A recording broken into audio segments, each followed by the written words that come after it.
Nós vamos falar uma aula agora, né, pertencente ao Sermão do Monte. Não deitei pérolas aos porcos. Muito bem, tá em Mateus capítulo 7, versículo 6.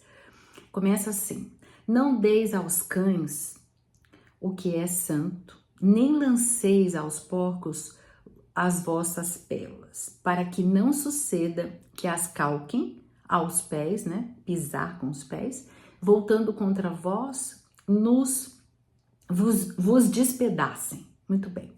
No livro O Quatro Sermãos de Jesus, que está da Federação Espírita de São Paulo, o Paulo Alves Godoy fala que a terra ela deve estar preparada para receber as sementes.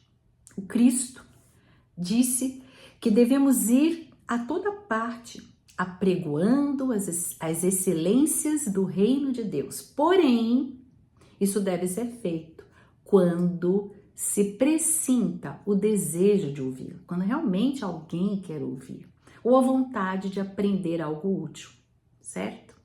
No livro Sermão da Montanha, o outro, né, de Federação Espírita Brasileira, o Rodolfo Caligares, desse mesmo versículo, ele diz assim, ele começa a reflexão com uma sabedoria popular excelente. A riqueza só tem valor para quem sabe aproveitar.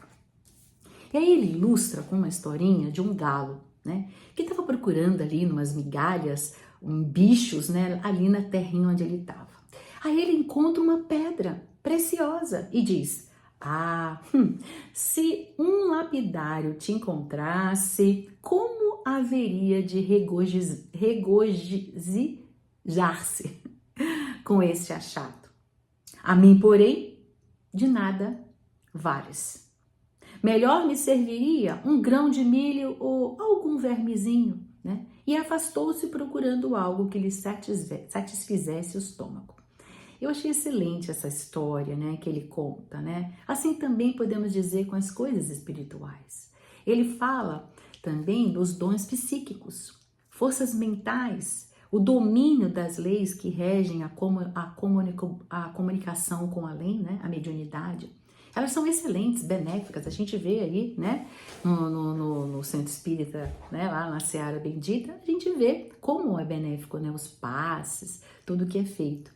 São empregados com critério para fins edificantes. Mas olha como ele fala. Porém, se essa comunicação, né, com o plano espiritual, né, são feitas por pessoas, como ele diz, eu vou usar a palavra que ele fala, ignorantes ou inescrupulosas, pode se transformar em instrumentos para a prática do mal. Pois é, nós vimos na história da humanidade, por exemplo, ele contando, né, que certas verdades, ideias novas, né, que contrariavam o costume da época e muitas vezes atrapalhavam os interesses e os privilégios, o que acontecia? Era sujeito à violência e também ao extermínio, né? E assim ele vai refletindo e mostrando pra gente. Aí ele fala, o mestre nos ensina que aqueles atrasados intelectualmente e moralmente não convinha que fossem revelados conhecimentos superiores ao seu grau evolutivo.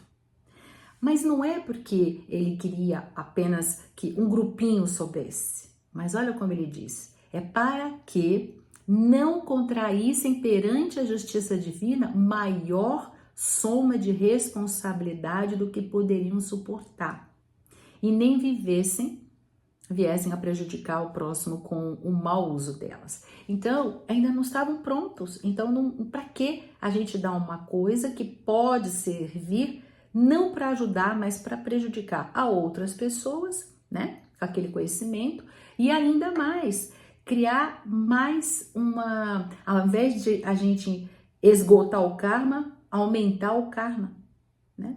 Ter mais sofrimentos, porque tudo que a gente faz, no final, a gente vai ter que dar conta daquilo, né? Então, quando a gente ignora, o nosso erro é visto de uma maneira diferente do que ao contrário, né? A gente sabe e continua errando. Aí a responsabilidade é outra, né? Porém, jamais desprezemos tais indivíduos, considerando-os indignos, né, da nossa ajuda, da nossa solicitude. Ou seja, não é para largar de mão, né? E também não vamos nos achar que nós é que somos os superiores, né? Exclusivamente podemos ter aquele conhecimento porque nós somos superiores. O mestre, ele visava, quando disse esse versículo, a ensinar-nos a proceder com tato e com prudência, né? Guardando a ocasião mais oportuna para que a nossa semeadura pudesse produzir os resultados desejados, né? Vamos trazer aqui para o nosso jardim particular? Muitas vezes a gente mete o pé pela mão, como diz, né? Usando palavras, atitudes, ações muito impetuosas e a gente fica muito frustrado e decepcionado. Por quê? Porque nós esquecemos de observar se aquela fruta já estava madura para ser colhida. A fruta, gente, só dá total aproveitamento quando ela está madura. Tudo obedece às regras da colheita. Se a gente foge a isso, né, nós não vamos aproveitar. Nada quase é aproveitado. Pega uma fruta verde, quase a gente não consegue aproveitar, né?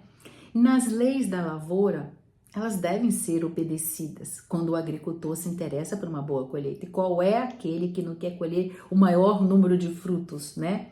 Primeiro, quais são as leis? Primeiro, ele tem que conhecer o terreno, né? Depois, ele vai preparar aquele terreno. Aí, ele vai ver o tipo de adubo.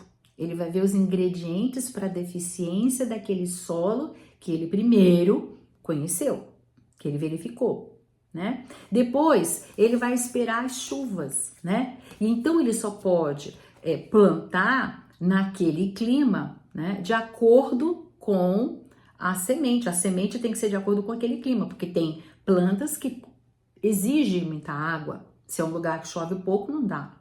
Tem plantas que é mais ou menos, tem plantas que é pouquíssima água. Então, ele tem que também verificar que tipo de semente ele vai plantar para aquele terreno e para aquele clima, né? Pois é. E por fim, aí sim, o lavrador entrega as sementes aos cuidados da terra, fazendo aquilo, né, que foi a sua parte.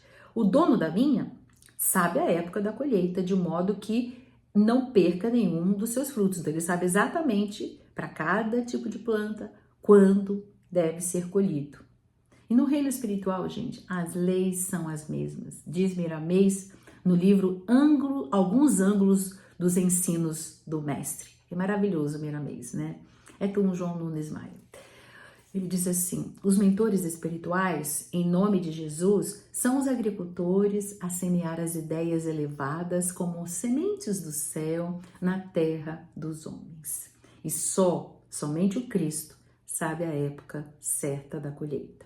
Na data prevista, Jesus dá o toque através dos seus mensageiros para que os frutos maduros sirvam para muitos se alimentarem e progredirem. Então, gente, aguardemos, fazendo sempre a nossa parte.